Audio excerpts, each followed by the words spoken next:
여러분 안녕하세요. 오늘날 사회는 민주시민사회라고 이야기할 수가 있습니다.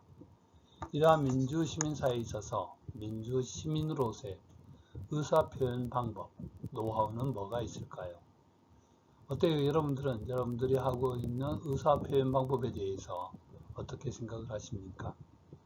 그래서 우리는 이번 시간을 통해서 의사표현의 노하우를 통해 가지고 한번 서로 잘못된 부분에 대해서는 고칠 수 있고 또 잘된 부분에 대해서는 끊임없이 지향할 수 있도록 그러한 시간이 되도록 하겠습니다. 저는 전주대학교 사범대학 서재복 교수입니다. 여러분 반갑습니다. 먼저 민주시민의 의사소통에 대한 부분을 살펴보도록 하겠습니다. 그래서 민주시민이 갖춰야 될 의사소통에는 어떠한 것들이 있을까? 일반적으로 이야기할 때 민주시민의 의사소통에 대해서 이야기할 때 우리가 알버트 멜레디언 법칙을 갖다 이야기를 합니다. 여기에 보면 전반적으로 이제 의사소통이 전체적으로 이야기할 때 100이라고 봤을 때요. 어때요? 시각적 이미지하고 일반적으로 청각적 이미지 아니면 이제 말의 내용, 메시지 이 세 가지가 전체적으로 100으로 볼 수가 있습니다.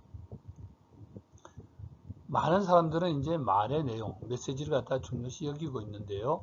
실질적으로 이것들을 갖다가 실험을 해봤더니 말의 내용은 불과 7%밖에 안 되더라는 이야기입니다. 그리고 시각적 이미지, 즉 용모라든지 표정이나 제스처, 그죠? 첫 인상이라고 우리 많이 이야기하죠. 그죠? 그러한 인상이 사실은 55%를 차지하고 있더라. 그래서 이야기를 할 때 시각적인 이미지인 용모라든지 그 사람의 얼굴 표정이라든지 제스처라든지 이런 것들이 굉장히 중요한 역할을 하고 있다는 것을 알고 있습니다.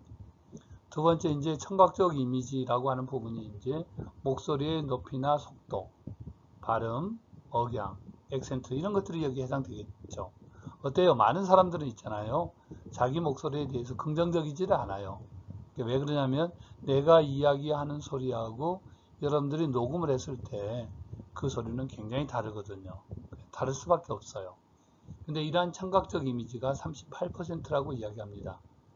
그래서 시각적 이미지가 55, 청각이 38. 합하면 어떻게 돼요? 자그마치 93%잖아요. 그죠? 그래서 대부분 시각과 청각이 대부분을 차지하고 있다는 거. 그래서 우리가 누군가를 만났을 때 말의 내용도 중요하지만 그 말의 내용 이전에 시각이나 청각적인 부분들을 고민을 해야 할 것입니다. 여러분들 앞에 보이는 한자어는 틀을 청자입니다.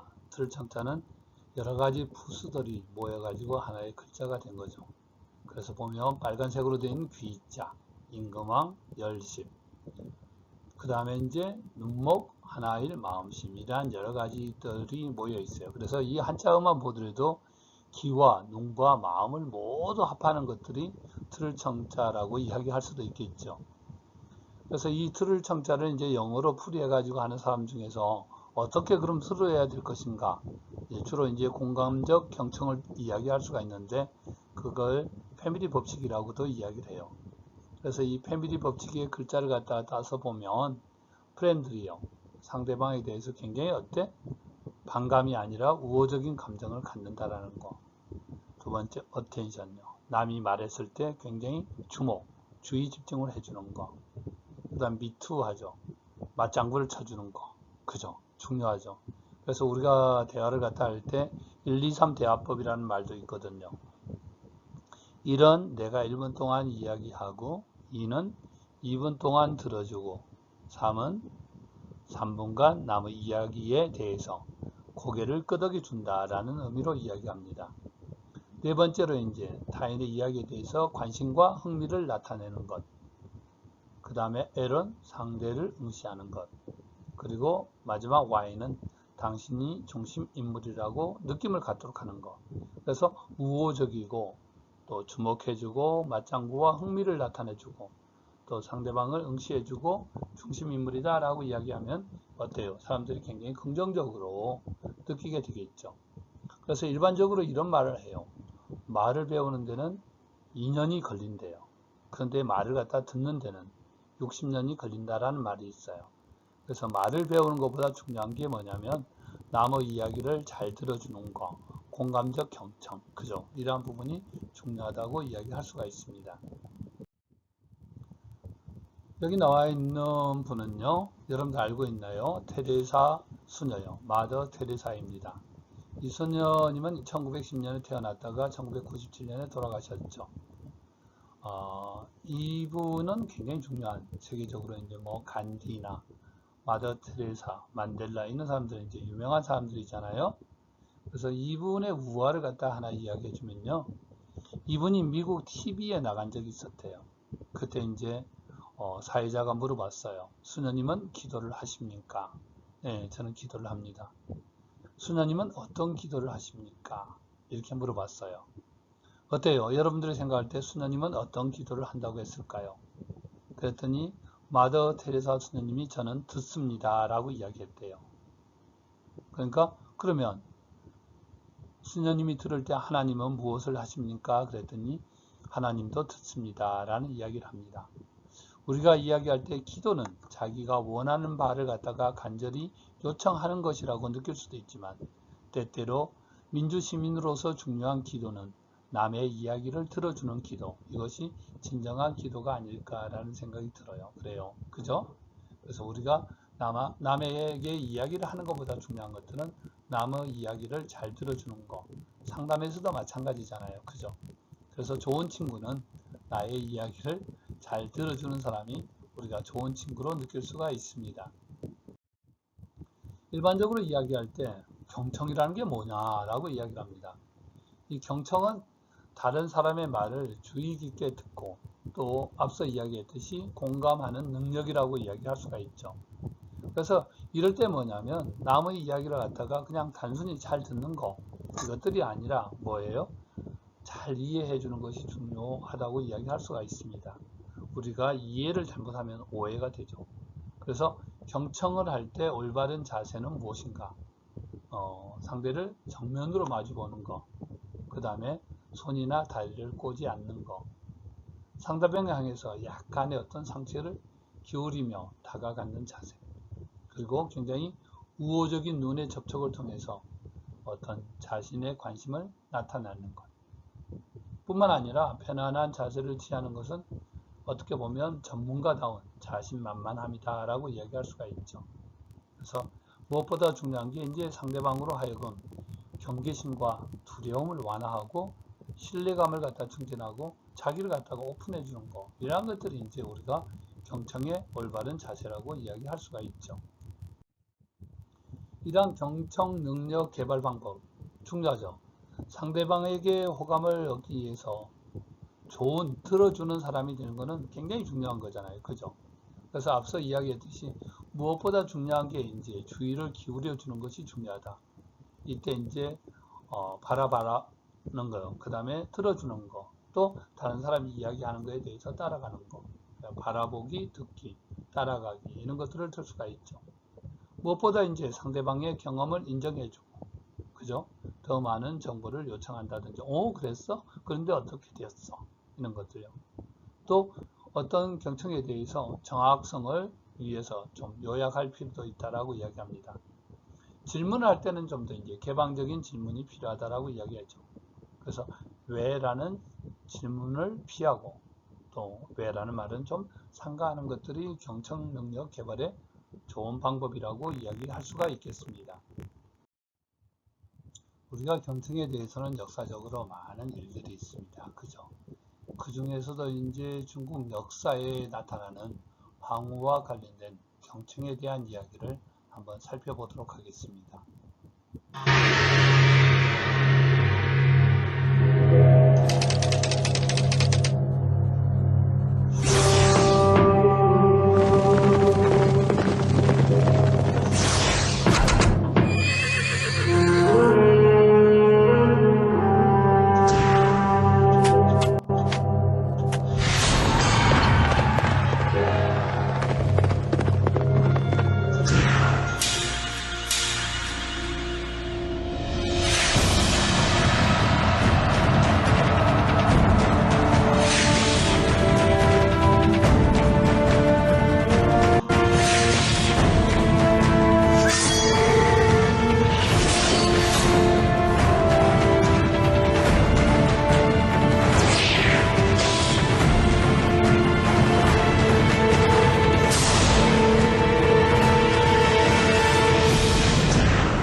우선 경청이라고 하는 것은 남의 이야기를 잘 듣는 거, 이런 것들을 귀담아 듣는 걸 갖다 이야기할 수가 있을 것 같아요. 일반적으로 이야기할 때 이제 듣기에는 5가지 종류가 있다라고 합니다. 남의 이야기를 완전히 무시하는 거, 0, 전혀 이제 안 들어오는 거죠. 듣는 척 하는 거 10%, 선택적으로 듣는 거 30%, 적극적인 게 50에서 60%, 공감적인 게 90에서 100이라고 이야기합니다. 당연히 우리가 여기 있는 내용을 봤을 때 경청에서 가장 중요한 것은 공감적 경청이 되겠죠. 수업 시간도 마찬가지인 것 같아요. 가르치는 사람과 듣는 사람의 어떤 관계가 공감적 분위기가 형성됐을 때 그 수업에 있는 내용이 90에서 100이 들어올 수가 있는 것들이죠. 어때요, 여러분들은요? 여러분들은 선택적, 적극적, 공감적 이 3가지 중에서 이제 많이 선택을 갖다 하게 될 거예요. 그래서 여러분들이 보다 더 적극적으로 공감적으로 선택을 했으면 좋겠다라는 생각이 듭니다. 그래서 이러한 부분과 관련해서 어떤 식물학자가 이야기하고 있는 공감적 경청에 대해서 한번 들어보면서 우리가 한번 생각해 볼 수 있는 시간이 될 수가 있을 것 같아요. 공감적 경청이라고 하는 것과 공감적 경청 기술은 이제 좀 차이가 있죠. 우리가 공감적 경청을 하고 나서 그게 공감적 경청의 기술로 전달이 될 텐데요. 이 공감적 경청에서 공감적 경청의 기술로 가기 위해서는 배려하는 마음, 존중하는 마음, 또 수용하고 인정하고 이해하려는 마음, 성실한 자세, 이 모든 것들이 공감적 경청에서 기술로 넘어가는 과정에서 포함이 되는 거라고 이야기할 수가 있겠습니다. 나는 뉴욕 출판업체가 주최한 저녁 파티에서 저명한 식물학자를 만났다. 예전에 식물학자와 얘기해 본 적이 한 번도 없었지만 그는 매우 흥미진진한 사람이었다. 그때 나는 정말로 의자 끝에 걸터앉아 넋을 잃고 이국풍취의 식물들과 새로운 식물의 품종을 개량하기 위한 실험과 실내 정원에 대한 얘기들을 들었다. 나도 조그만 실내 정원을 갖고 있었는데 그는 내가 가지고 있는 문제점을 풀어주기에 충분한 지식을 가지고 있는 사람이었다. 내가 말했던 것처럼 우리는 저녁 파티에 있었다. 10여 명의 다른 손님이 있었으나 나는 실내를 무릅쓰고 다른 사람들을 무시해버린 채 그 식물학자와 몇 시간 동안 얘기를 했다. 자정이 가까워졌다. 나는 떠나는 모든 사람에게 인사를 했다. 식물학자가 파티를 주최한 사람에게 오더니 나에 대한 칭찬을 하기 시작했다. 내가 매우 흥미가 있는 사람이라고 말한 다음 이런저런 칭찬을 하더니 마지막에 내가 가장 흥미롭게 얘기하는 사람이라고 말했다. 흥미롭게 얘기하는 사람이라고? 그럴 리가 없다. 나는 거의 아무 말도 하지 않았다. 주제를 바꾸지 않는 내가 할 수 있는 얘기는 하나도 없다. 펭귄 해부학에 대해서도 모르듯이 식물학에 관하여 더 이상 아는 것이 없었다. 하지만 열심히 들었다. 진정으로 관심이 있었기 때문에 들었다. 그리고 그는 그것을 느꼈다. 자연스럽게 나의 관심이 그를 만족시켰다. 이러한 경청은 다른 사람에게 할 수 있는 최고의 찬사이다. 그래서 실제로는 단순히 잘 경청하고 그에게 말을 하도록 유도했을 뿐인데 그에게는 내가 대화를 매우 잘하는 사람으로 인식되었다. 어때요, 여러분들? 내용을 들어보니까 결국 그러죠. 사람들은 이제 주로 자기가 하는 이야기에 관심이 있고 남의 이야기에 대해서는 사실 관심이 없는 것들이 사실들이에요. 어때요? 남의 이야기를 들어주는 것들이 오히려 이야기하는 것보다 훨씬 더 많은 호감을 느낄 수 있다는 거, 이런 것들 아마 여러분들도 충분히 이 내용을 통해서 이해할 수가 있었을 것 같습니다. 일반적으로 의사소통 능력의 개발에 있어서는요, 몇 가지 방법들이 있는데 그 내용들을 갖다 좀 살펴보도록 할게요. 첫 번째, 남의 말을 갖다 자르지 않기. 커뮤니케이션에 있어서 7대3 원리라는 게 있습니다. 소통은 말을 잘 하는 것보다 잘 들어주는 것이다. 그래서 들어주는데 70%를 이야기하게 있죠. 그래서 질문이 있는 경우에는 상대방의 말이 끝난 다음에 해야지 중간에 해서는 안 된다라고 이야기를 합니다. 두 번째는 이제 관심을 유지하는 것입니다. 자신이 알고 있는 이야기나 흥미가 없는 내용이라도 참 어렵죠. 그죠? 재미없는 이야기하면 인내를 가지고 들어주는 노력이 필요하다. 이렇게 됐을 때 대화의 열쇠를 사용하면 굉장히 도움이 된다라고 합니다. 그래? 그랬어. 속생하겠네? 그래서 어떻게 되었는데? 어디 한번 이야기해봐. 한번 들어보자. 그거 참 재밌는 생각인데. 너한테는 아주 중요한 것 같은데 등등. 굉장히 상대방의 관심을 갖게 하는 이러한 것들, 관심을 유지하는 방법도 필요하다고 이야기합니다. 세 번째로 이제 평가나 조언, 충고 미루기.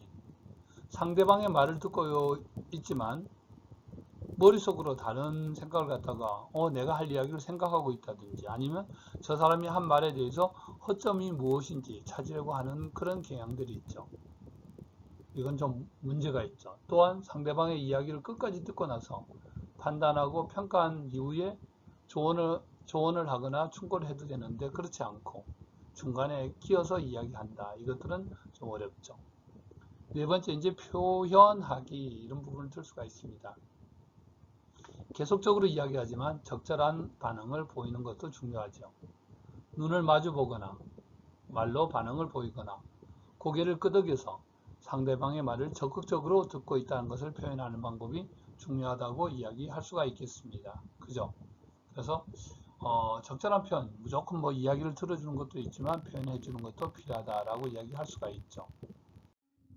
그 다음 다섯 번째로 이제 대화의 방법에서 1, 2, 3 대화의 방법을 이야기한 적이 있어요. 우리가 이제 대화를 할 때 중요한 부분들이 이제 공감적 경청이라고 하는 것은 매우 중요하다고 이야기했어요. 근데 이러한 공감적 경청이 이루어지기 위해서는 남의 이야기를 갖다가 잘 들어줘야 되는 부분이 있어요. 그래서 이야기할 때는 주로 이제 앞서 7대 3의 법칙을 이야기했죠. 그래서 1은 1분간 내가 이야기하고 2는 2분 동안 들어주고 3은 3번 고개를 끄덕여 주는 거, 공감적 경청이라고 이야기할 수가 있습니다. 그래서 이러한 시간 동안에 서로 간에 있어서 상호 간의 적용이 필요하겠죠. 여섯 번째는 이제 사후 검토와 피드백을 주고받기 이렇게 되어 있습니다. 항상 이제 상대방의 행동에 대해서도 우리가 무조건 받아들일 수는 없잖아요. 그죠? 그래서 상대방의 이야기를 갖다 들어주지만 거기에 대해서도 문제가 있었을 때는 개선의 노력도 필요할 수가 있습니다. 그래서 상대방의 행동을 개선할 수 있는 기회 제공도 필요하고 또 상대방의 어떤 긍정적인 면, 또 부정적인 면이 있단 말이에요. 그랬을 때 이런 것들을 갖다 좀 더 균형 있게 전달하도록 하는 것도 필요하다. 여러분들이 생각할 때 좋은 이야기와 나쁜 이야기가 있어요. 그러면 좋은 이야기와 나쁜 이야기를 갖다 먼저 뭘 갖다 여러분들은 듣고 싶어요. 어떤 사람들은 좋은 이야기를 먼저 듣고 싶다. 왜? 좋은 기분을 전달해야 되니까. 어떤 사람은 나쁜 이야기를 갖다 먼저 듣고 마지막에 좋은 이야기를 듣고 싶다라는 이야기도 있습니다. 근데 저는 저의 방법은 좋은 이야기를 먼저 듣고 나쁜 이야기를 늦게 듣는 거예요.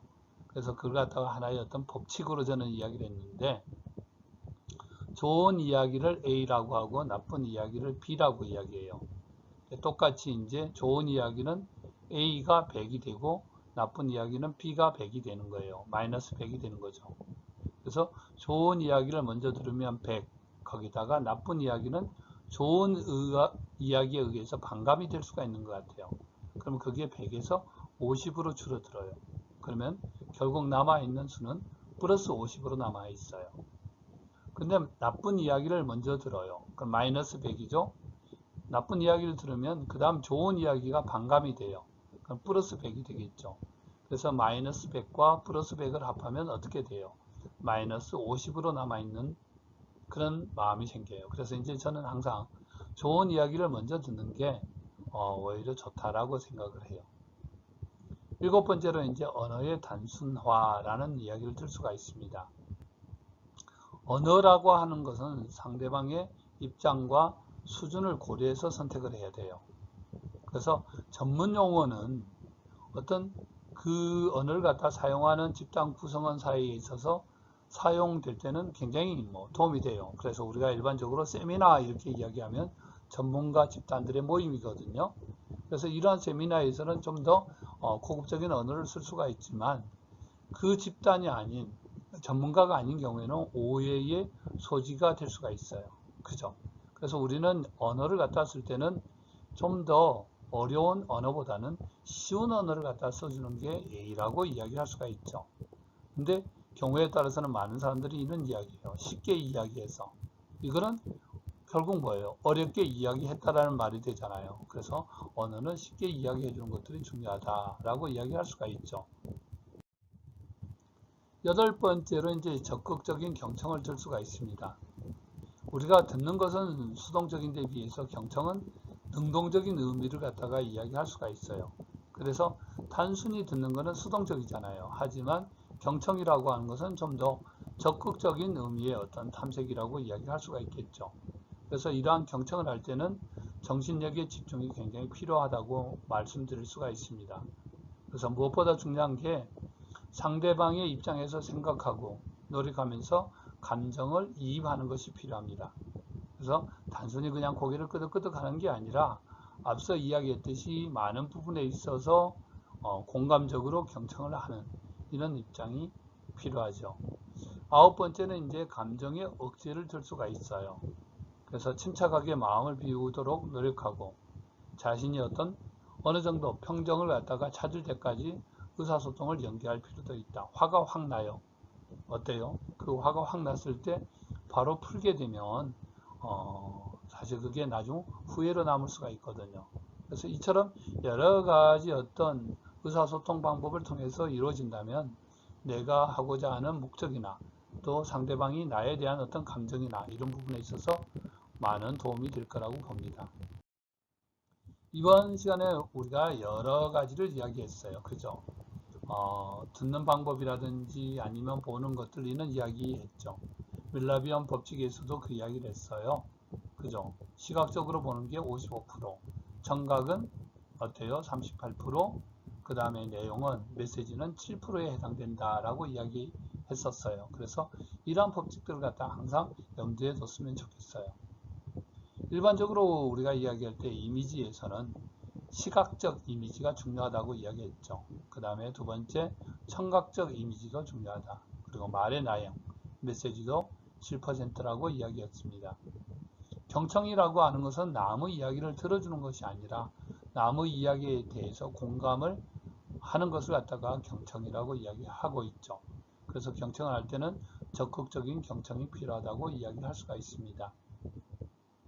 그 다음에 이제 의사소통하는 데 있어서는 의사소통 능력을 갖다가 기르는 것들이 굉장히 중요하다. 그렇죠? 대화의 방법이라든지 들어주는 방법 이런 것도 중요하죠. 대화의 방법을 갖다가 대략 5가지로 이야기했어요. 그래서 이제 무시하거나 아니면 선택을 하거나 또 이제 경청을 하거나 그래서 경청하는 방법도 중요하다고 말씀드렸습니다. 질문할 때는 어떻게 돼요? 폐쇄적인 질문보다는 개방적인 질문이 필요하다고 이야기를 했습니다. 그래서 우리가 이야기할 때보다 더 개방적인 질문을 했으면 좋겠습니다. 언어를 이야기할 때는 어때요? 어렵게 이야기하는 것보다는 단순하게 이야기하는 게 좋다. 쉽게 이야기하는 게 좋다라는 것들이죠. 그래서 상대방의 입장을 고려해서 좀 더 쉽게 언어를 사용하는 게 필요하다고 말씀을 드렸습니다. 어때요? 이번에 쭉 이야기했던 내용을 중간적으로 한번 정리를 해보니까 우리가 경청이라고 하는 것들이 중요하구나. 그래서 대화를 잘해야 되겠구나. 그래서 이러한 것들을 갖추게 되면 결국 나의 능력을, 역량을 키울 수 있다라고 이야기할 수가 있겠습니다. 여기까지 한번 전체적으로 정리해 보았습니다. 다음 주제로는 우리가 의사표현 능력과 팀워크에 대해서 한번 살펴보도록 하겠습니다. 우리가 살아가면서 의사표현이라고 하는 것은 매우 중요하죠.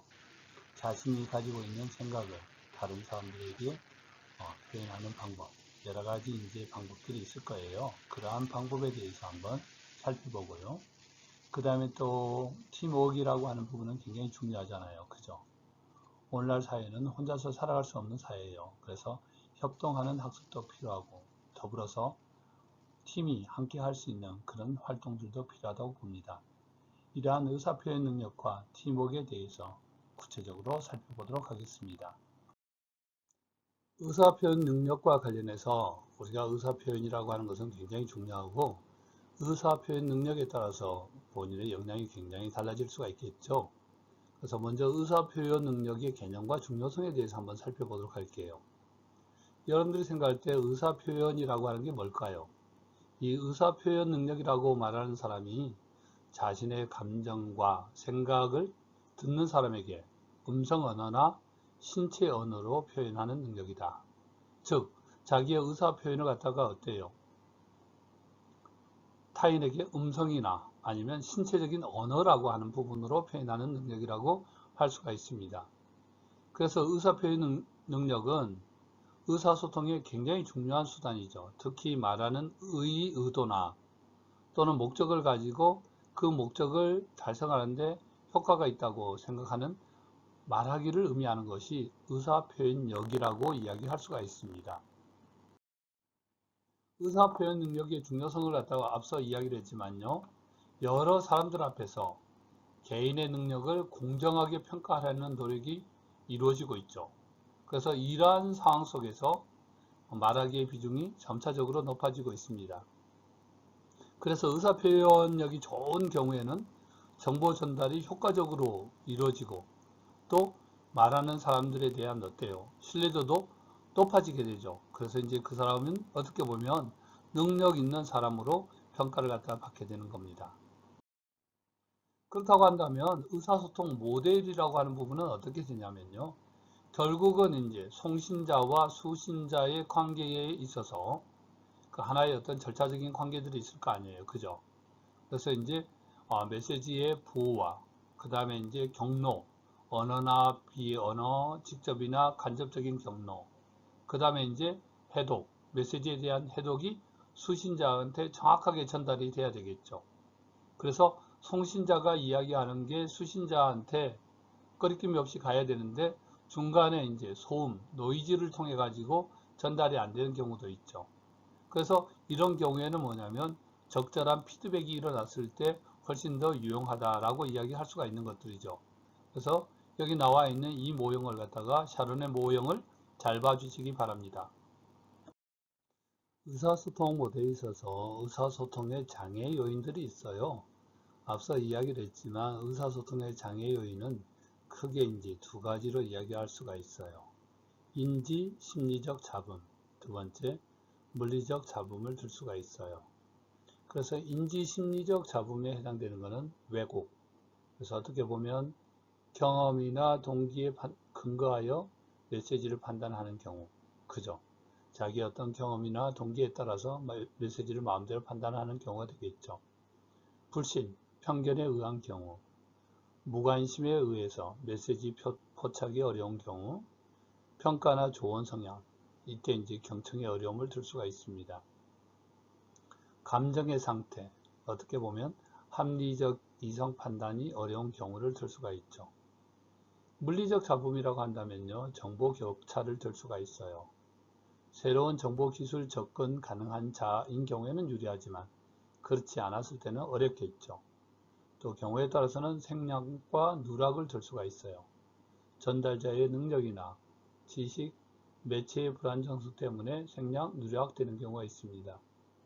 타이밍, 즉 적시성을 들 수가 있는데요. 시간의 압박과 잡음이 원인인 경우도 있습니다. 네 번째로 환경과 분위기, 주변 환경의 열악성. 그래서 인지 심리적 잡음과 물리적 잡음에 의해서 의사소통의 장애 요인이 되는데요. 이 외에도 커뮤니케이션을 방해하는 장애 요인으로는 지위상의 차이라든지 정보의 신뢰도 등이 있다고 이야기를 합니다. 상황과 대상에 따른 의사 표현 방법들은 많이 있죠. 상황과 목적에 따른 의사 표현 방법으로는 상대방의 잘못을 지적할 때 어떻게 할 것인가, 또 칭찬할 때 어떻게 하는가, 부탁할 경우, 또 상대방의 요구를 거절할 때, 또 지시할 때, 설득할 때, 충고할 때, 질책할 때. 그래서 이러한 상황에 따라서요, 각각의 어떤 의사 표현 방법은 항상 달라져야 되겠죠. 그래서 적절하게 표현을 갖다 한다는 것은 매우 중요합니다. 두 번째로 원활한 의사 표현을 위한 지침이라고 되어 있는데요. 올바른 화법을 위해서 독서를 갖다 많이 하는 것도 필요할 것 같고, 좋은 청중이 되어라. 그죠? 좋은 청중의 자세도 필요합니다.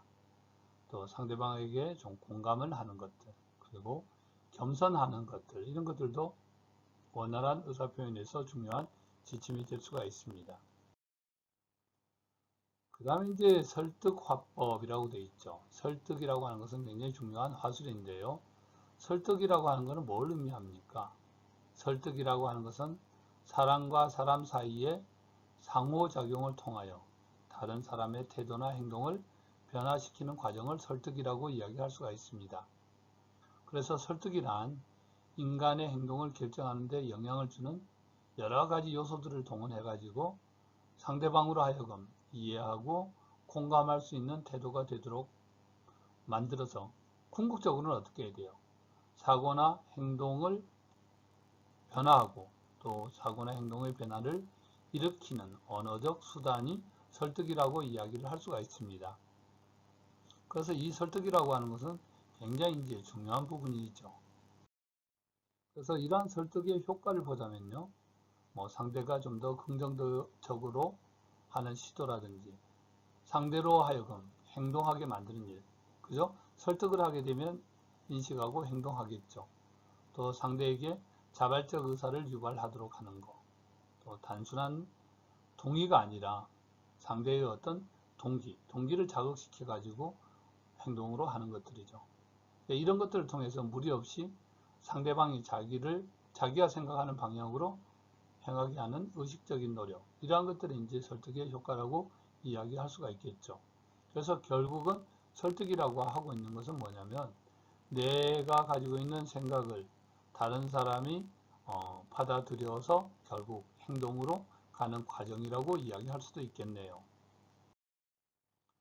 설득의 과정과 설득 있는 의사 표현의 어떤 과정을 갖다 쭉 볼까요?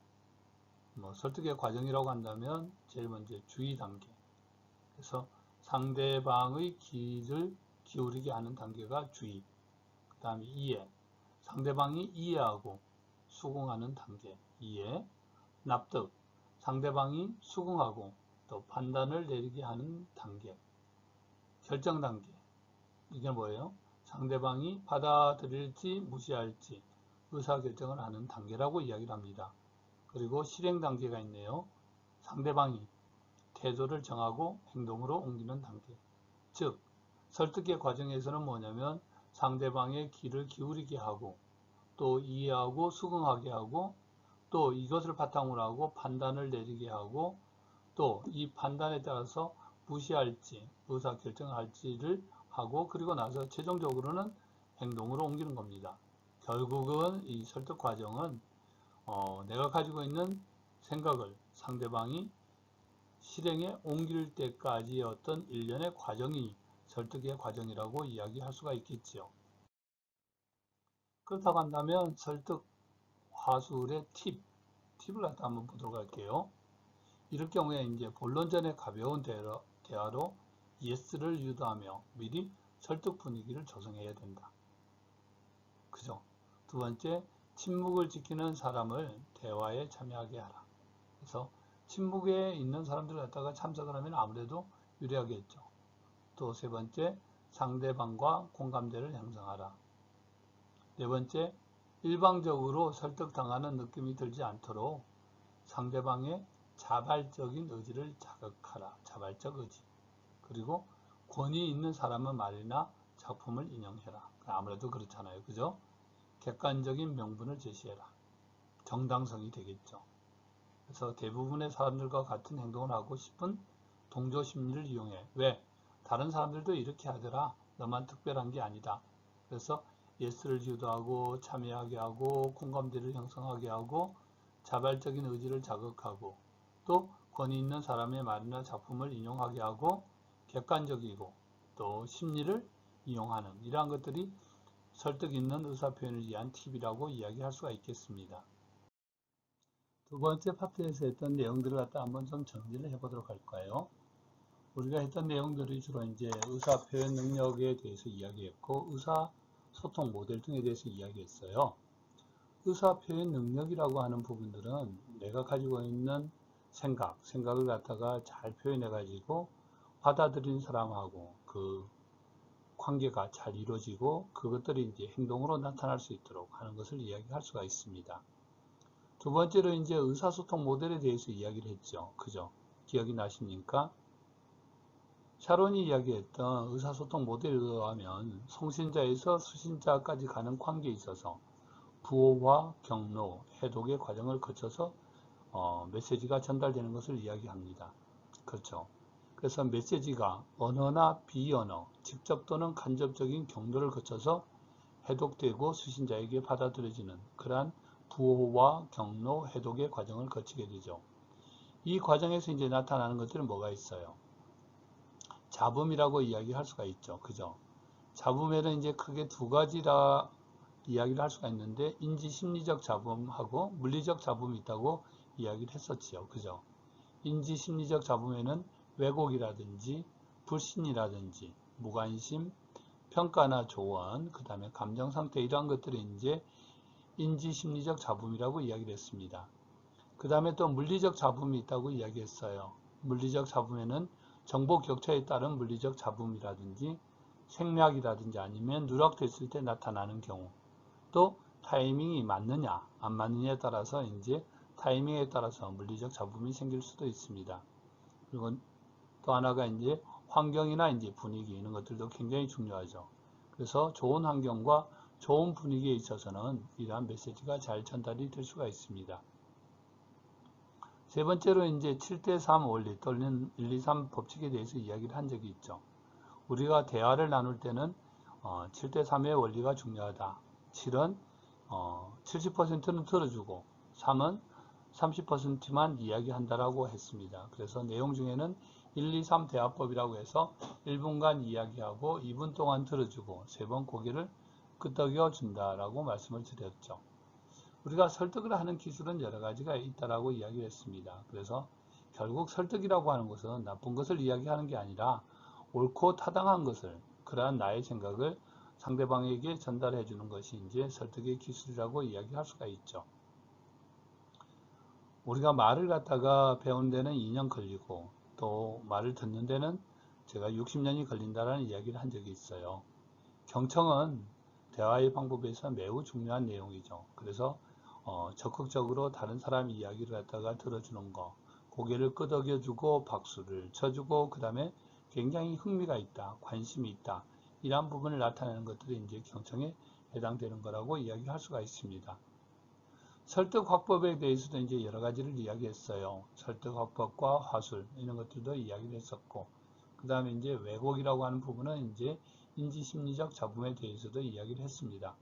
그래서 이번 시간에 했던 내용 중에서 이제 의사표현 능력이나 의사소통 모델 잡음이라든지 7대3의 법칙, 설득과 관련된 것들, 화술에 대한 거, 경청에 대한 것들, 이러한 것들을 갖다가 우리가 좀 더 이해하고 실천할 수 있으면 굉장히 여러분들의 역량을 갖추는 데 도움이 되지 않을까 싶습니다. 어때요? 여러분들도 동의하십니까? 그 다음에 이제 팀워크와 응집력에 대해서 한번 좀 살펴보도록 할게요. 여러분들이 우리가 살아가는 데 있어서 중요한 게 이제 팀워크, 네트워크라고 이야기할 수가 있고, 더불어서 이제 응집력도 굉장히 중요합니다. 스포츠에서 이제 팀워크라는 게 있잖아요. 운동 경기를 하다 보면 개인의 능력도 중요하지만 팀워크가 매우 중요하죠. 그죠? 그래서 직장이나 단체에서 팀워크를 갖다가 극대화할 때 성과도 극대화된다라고 이야기합니다. 그렇다고 하면 팀워크 능력이라는 게 뭘까요? 특히 팀원들은 이제 만약에 조정을 한다라고 했을 때 조타수를 전적으로 믿고 조타수의 지시에 따라서 일사불란하게 움직여야만 목적을 달성할 수가 있죠. 그래서 경기 중에 모든 팀원들이 또 힘들고 지치기 마련이지만 이러한 상황에 처했을 때 팀원 중 한 명이라도 노를 움직이지 않으면 다른 팀원들은 더 힘들겠죠. 그죠? 그래서 이렇게 되면 이제 방황을 하게 되죠. 그래서 팀워크가 중요한 겁니다. 팀워크와 응집력을 갖다 이제 많이 쓰는데요. 팀워크라고 하는 것은 팀 구성원이 공동의 목적을 달성하기 위해서 상호 관계성을 가지고 서로 협력하여 업무를 수행하는 것을 이제 우리가 팀워크라고 하죠. 그래서 팀 플러스 웍이 이제 팀워크가 되는 것들이죠. 근데 이제 여기서 보면 팀워크의 정의는 팀과 일이라고 하는 웍이라고 하는 키워드를 가지고 있죠. 그렇다고 한다면 팀워크하고 응집력은 어떤 차이가 있을까요? 그래서 이제 보면 팀워크라고 하는 것은 팀 구성원이 공동의 목적을 달성하기 위해서 상호 관계성을 가지고 서로 협력하여 일을 해 나가는 것을 팀워크라고 이야기합니다. 그에 비해서 응집력이라고 하는 것은 사람들로 하여금 집단에 머물도록 만들고 그 집단의 멤버로서 계속 살아남아 있게 하기를 원하게 만드는 힘이라고 할 수가 있겠죠. 그래서 이제 팀워크와 응집력은 유사하면서도 약간의 차이적인 특징이 있습니다. 그렇다고 한다면 팀워크와 응집력의 차이는 뭐가 있을까요?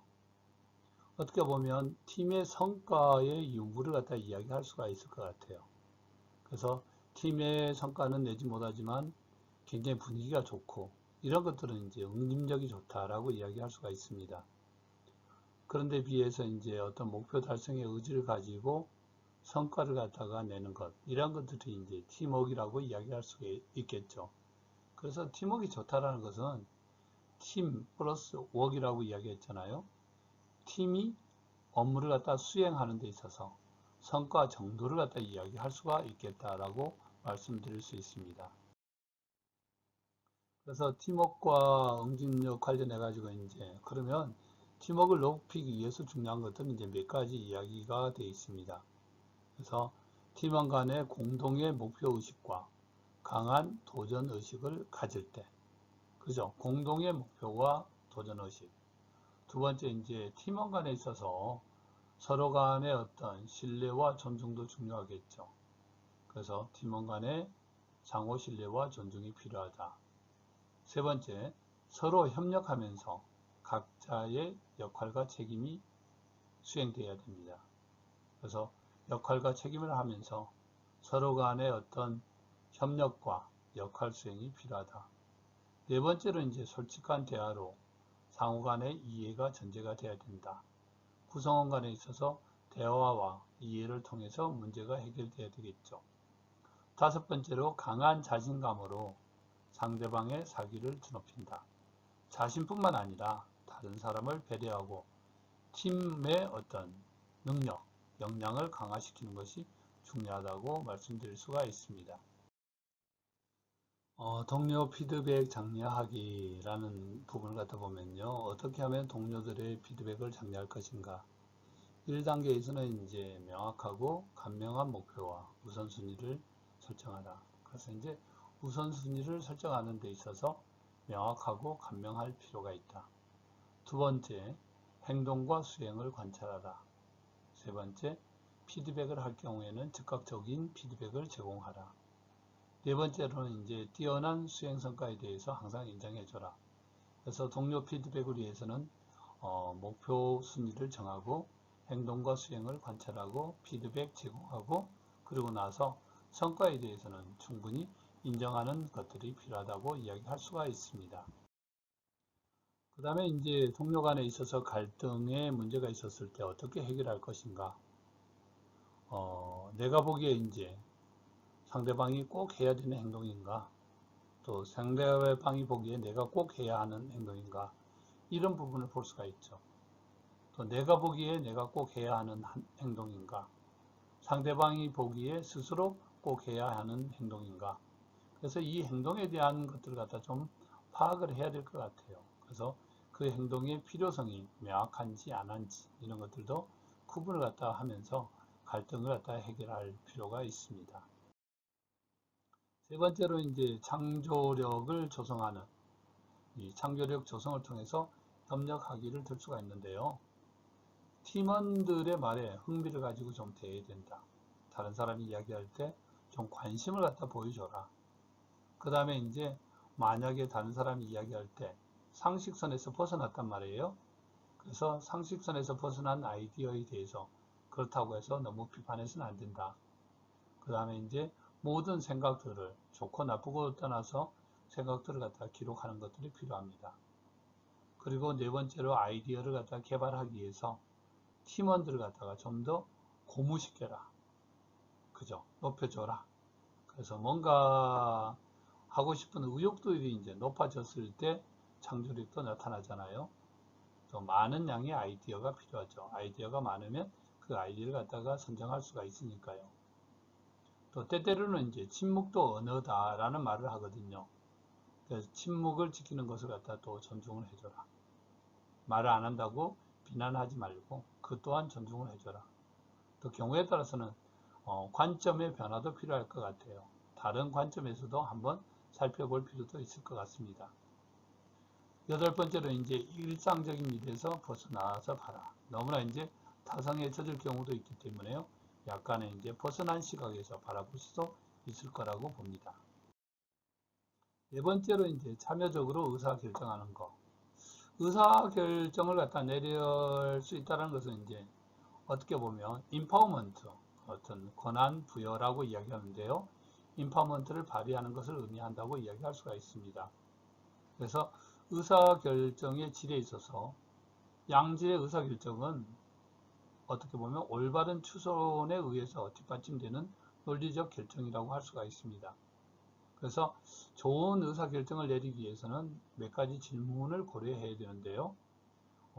쟁점의 모든 측면을 다루고 있는가? 다양한 측면에서 이제 쟁점을 보고 있는가? 모든 팀원과 합의를 갖다 하였는가? 또 추가적인 정보나 조언을 얻기 위해서 외부와 어떤 협의할 필요가 있는가? 그래서 하나의 어떤 쟁점의 범위라든지 팀원 간의 협의라든지 또는 이제 외부와의 어떤 협의 이런 것들이 필요하다고 이야기할 수가 있습니다.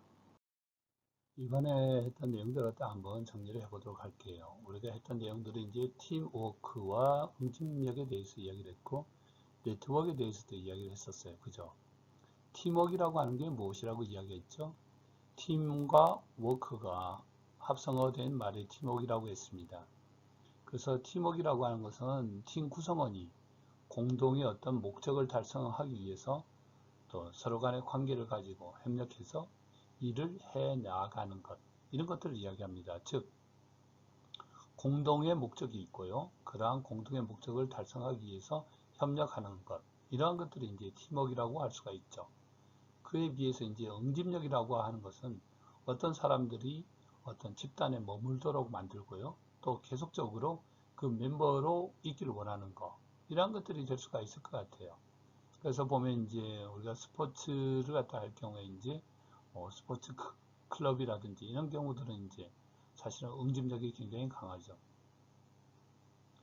우리가 살아가는 4차 산업혁명사에 있어서 중요한 게 이제 네트워크인 것 같아요. 이러한 네트워크는 인적인 네트워크, 물적 네트워크, 정보 네트워크, 이런 시설 네트워크, 이러한 것들이 있을 수가 있죠. 그래서 네트워크를 통해 가지고 우리는 시간과 여러 가지 어떤 비용을 절감할 수가 있습니다. 그리고 우리가 살아가는 데 있어서 중요한 게 이제 인파워먼트도 중요하다. 이게 권한 부여, 역량 이런 것과 관련되어 있습니다. 그래서 요즘 이제 개인의 어떤 내적 인파워먼트 이런 부분을 갖다가 길러줘야 된다. 그리고 의사결정에 대해서도 이야기했어요. 우리가 어떤 결정을 내릴 때 합리적 의사결정을 내려야 된다. 그래서 여러 사람들의 어떤 객관적 사실을 바탕으로 해서 의사결정을 내는 것이 중요하다고 이야기를 했습니다. 그리고 이러한 의사결정 과정에서는 항상 피드백이 필요하다. 그래서 적절한 피드백이 필요하다. 그리고 팀워크와 관련해 가지고 이야기할 때 우리가 창조력, 창의력에 대해서 이야기했어요. 이 창의력이 발휘되기 위해서는 팀원 말에 대해서 흥미를 갖다 보여주고 또 아이디어에 대해서 비판해서는 안 됩니다. 그리고 많은 아이디어를 기록해야 되고 또 아이디어를 갖다 개발하기 위해서는 팀원 간에 있어서 서로 사기가 높아져야 되겠죠. 그 아이디어에는 많은 양의 아이디어가 요구합니다. 그 아이디어를 통해서 이제 점차적으로 꼭 필요한 아이디어가 창출될 수가 있겠죠. 그리고 이야기를 갖다 하는 과정에 있어서 침묵도 중요한 것 같아요. 침묵도 우리가 하나의 어떤 표현 방식이라고 이야기를 하고 있거든요. 다른 사람의 어떤 침묵도 존중해 주는 것들이 필요하다. 또 때때로 관점도 바꿔보고 또 기본적으로 일상적인 일에서 좀 탈피하는 부분도 필요하다라고 이야기를 했습니다. 그리고 팀워크라든지 아니면 응집력 이런 데 있어서 행동하는 힘이 중요하고 무엇보다 중요한 게 네트워크 이야기했지만 협동심이 중요하다고 말씀드렸습니다. 그래서 개인의 역량도 중요하지만 그 역량들이 합해서 힘을 발휘할 수 있는 그러한 협동심이 중요하다고 봅니다. 여기까지 여러 가지 이야기했는데요. 혼자 가면 빨리 가고 함께 가면 멀리 간다는 아프리카 속담이 있습니다. 앞서 이야기했듯이 팀워크와 응징력에 대해서 이야기됐어요. 그래서 서로 혼자가 아니라 함께 하면 오래가고 역량도 길러진다고 이야기할 수가 있습니다. 수고하셨습니다, 여러분. 감사합니다. 항상 좋은 시간 되시기 바랍니다. 교육학과 서재복이었습니다.